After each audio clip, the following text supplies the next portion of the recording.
ताकि आपसे अपने विचार विमर्श करता हूं और अपने विचारों के बीच आपके समक्ष कुछ सवाल छोड़ के जाता हूं और उन सवालों पर सभी मेरी जो ऑडियंस है वो विचार करती है, ऐसा मुझे विश्वास है। तो इस समय एक जो बड़ा डेवलपमेंट चल रहा है वो किसान आंदोलन का चल रहा है कि बार बार सरकार किसान जहां पर बैठे हैं शंभू बॉर्डर पर या जिन भी बॉर्डरों पर वो बैठे हैं बुलेट चलाई जा रही हैं, ऐसे वीडियो निकल के आ रहे हैं सोशल मीडिया में। तो सरकार एक तरफ बात कर रही,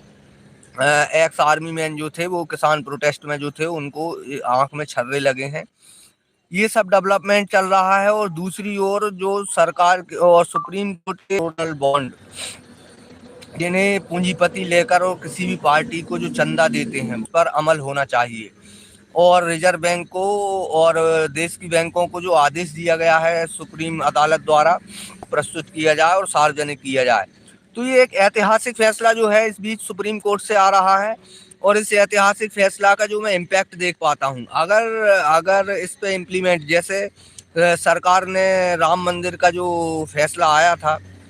उस पर देश के प्रधानमंत्री जी ने राम मंदिर उद्घाटन में सुप्रीम कोर्ट के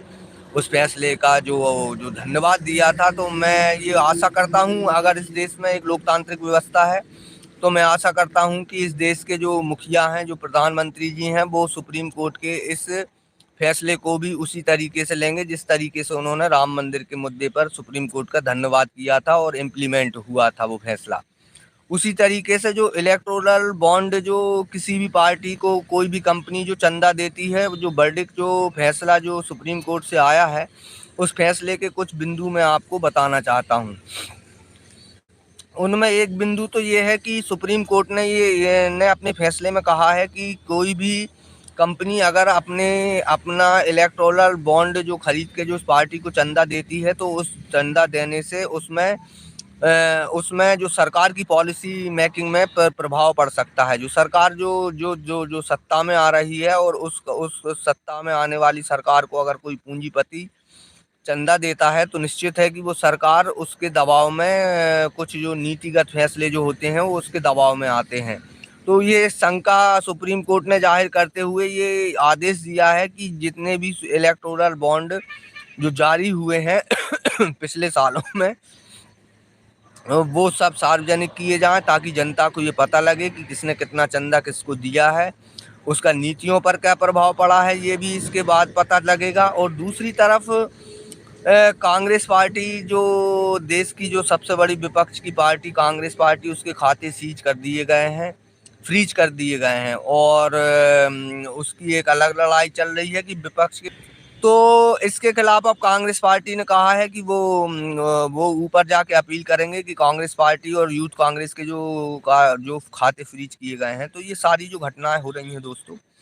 ये घटनाएं बताती हैं कि इस समय जो सत्ता में बैठे हुए लोग हैं वो कितने डरे हुए लोग हैं। इस समय सत्ता डरी हुई है कि वो विपक्ष के सारे खाते सीज कर रही है, उधर किसानों के ऊपर हमले हो रहे हैं और दूसरी तरफ भारत जोड़ो न्याय यात्रा जो राहुल गांधी जी की जो चल रही है उससे निकलते हुए जो सवाल है, जो महंगाई का सवाल है, जो बेरोजगारी का सवाल है, जो जो किसानों का सवाल है, और वो अपनी न्याय यात्रा में जो सवाल निकल के आ रहे हैं उसमें किसानों के लिए ये सवाल निकल के आया है कि अगर राहुल गांधी जी ने अपनी न्याय यात्रा में ये कहा है कि अगर उनकी सरकार आती है 2024 में तो वो किसानों को एमएसपी पर कानूनी गारंटी का कानून बनाकर देंगे। ये उनका कमिटमेंट है सब किसानों से। तो वो अपनी न्याय यात्रा में किसानों से भी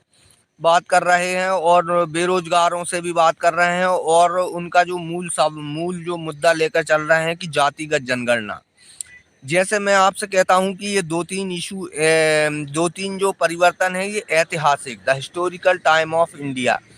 इन 3-4 बिंदुओं पर अब भारत के लोगों को लड़ना पड़ेगा। एक तो किसान को एमएसपी के कानून के लिए लड़ना पड़ेगा, क्योंकि इन सारी घटनाओं से ये सिद्ध होता है कि ये जो सरकार चल रही है ये पूंजीपतियों के लिए जो जो नीतियां बनाई गई हैं उन नीतियों को इस सरकार ने इम्प्लीमेंट किया है और सारी पूंजीपति ताकतें अब जो है वो जनता के मुद्दों के विरुद्ध खड़ी हो गई हैं, जनता के मुद्दों के खिलाफ काम कर रही हैं। तो जैसे कि राहुल गांधी जी की न्याय यात्रा से एक और सवाल जो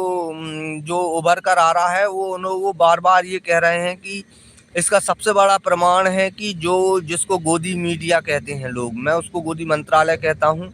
क्योंकि वो मंत्रालय पूंजीपतियों के द्वारा बनाया गया, एक सरकार के समर्थन में बनाया गया मंत्रालय है जिसका नाम है गोदी मंत्रालय। वो किसानों के मुद्दे पर भी बात करता है, तो वो सबसे पहले ये कहता है कि किसानों की कर्ज माफी से देश को नुकसान होगा, और पूंजीपतियों का जो 15 लाख करोड़ का जो कर्ज माफ किया है सरकार ने, उसके बारे में वो कोई बात नहीं करेगा। तो उसको जो काम दिया गया है सिलेक्टिव काम, तो वो राहुल गांधी जी जो कह रहे हैं कि मीडिया जो है वो पूंजीपतियों के हाथ में है, और जो 2-4% लोग जो इस देश के धन पर जो कब्जा करके बैठ गए हैं, उसकी वजह से जो महंगाई का सामना कर रहे हैं, जो किसान अपनी पर समस्याओं का सामना कर रहे हैं,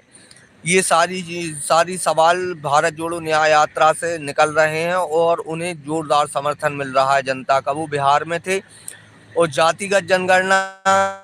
जैसा कि वो कह रहे हैं कि जातिगत जनगणना की जिसकी जितनी संख्या भारी उसकी उतनी हिस्सेदारी,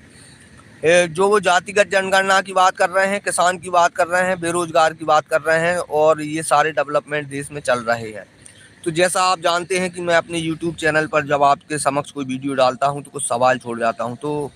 आप समझिए कि किस तरीके से इस देश में जो भट्टा परसोल से जो लड़ाई, क्योंकि मैं इस लड़ाई को भट्टा परसोल इसका एक ट्रिगर पॉइंट मानता हूं, कि भट्टा परसोल से जो भूमि अधिग्रहण कानून जो बदला था किसानों के हित में, उसके फलस्वरूप इस देश में जो कारपोरेट ने, जो पूंजीपतियों ने अपनी जो चाल बदली है, उसका खामियाजा आज देश उठा रहा है, और पूंजीपति जो है वो सरकार पर पूर्ण रूप से हावी हो गए हैं। इसको मुझे कहने में कोई गुरेज नहीं है। क्योंकि ये सारी घटनाएं, चाहे वो इलेक्टोरल बॉन्ड के माध्यम से लिया गया सत्ताधारी पार्टी द्वारा चंदा, या फिर विपक्ष के खातों को सीज करा देना इनकम टैक्स के विभाग द्वारा, तो ये सारी घटनाएं ये बता रही हैं कि कहीं ना कहीं कोई डर है। सुप्रीम कोर्ट के फैसले जो उनको सूट करते हैं उनका समर्थन कर देना, और जो उनको सूट नहीं करते हैं उन पर इम्प्लीमेंटेशन ना करना। तो अब देखते हैं कि 3 हफ्ते में जो सुप्रीम कोर्ट ने जो जो जो आर्थिक प्रहार जो किया है पॉलिटिक्स पर, कि किसको कितना चंदा वो सार्वजनिक हो, इसका क्या असर होता है दोस्तों। तो ये जो सारे सवाल हैं, तो इस समय जो किसान है वो सड़क पर है, नौजवान सड़क पर है, बेरोजगार सड़क पर है, आम जनता महंगाई से त्रस्त होकर सड़क पर है, तो सारी जनता सड़क पर है। और दूसरी ओर भारत जोड़ो न्याय यात्रा में जो आज जो बिहार में जो राहुल गांधी जी संबोधित कर रहे थे, तो उनका कहना है कि एक क्रांतिकारी कदम जो होगा आने वाले दिनों में, अगर उन्हें देश का प्रतिनिधित्व करने का, उनकी सरकार को प्रतिनिधित्व करने का कांग्रेस को मौका मिलता है और इंडिया गठबंधन को मौका मिलता है, तो सबसे पहले वो एमएसपी की गारंटी का कानून बनाएंगे, और जातिगत जनगणना जो इस देश का एक्सरे है वो करेंगे कि किसकी कितनी संख्या है। तो जैसा कि मैं पहले भी इस मुद्दे पर आप मेरे पुराने वीडियो में देख सकते हैं कि जातिगत जनगणना भी इस देश में एक डायनेमिक परिवर्तन है, कि जातिगत जनगणना अगर हो जाएगी तो उससे सारे जो सवाल जो जिनको माध्यम बनाकर, जिनकी गलतफहमी, जैसे आरक्षण पे जो गलतफहमी फैलाकर विभिन्न वर्गों के युवाओं को भटकाकर आरक्षण के विषय में जो बात करते हैं, तो भागीदारी की बात है, तो वो स्पष्ट हो जाएगा कि जिसकी जितनी संख्या भारी उसकी उतनी हिस्सेदारी की वो बात कर रहे हैं, और किसानों को एमएसपी देने की बात कर रहे हैं, तो वो एक आर्थिक न्याय की बात कर रहे हैं, सामाजिक न्याय की बात कर रहे हैं। तो अगर आपको लगता है कि इस देश में आर्थिक न्याय और सामाजिक न्याय जीवित रहे, मिलता रहे लोगों को, लोकतांत्रिक व्यवस्था चलती रहे, तो आप इस वीडियो को ज़्यादा से ज़्यादा लाइक करें, शेयर करें, और इन सवालों पर विचार करें। नमस्कार दोस्तों, धन्यवाद।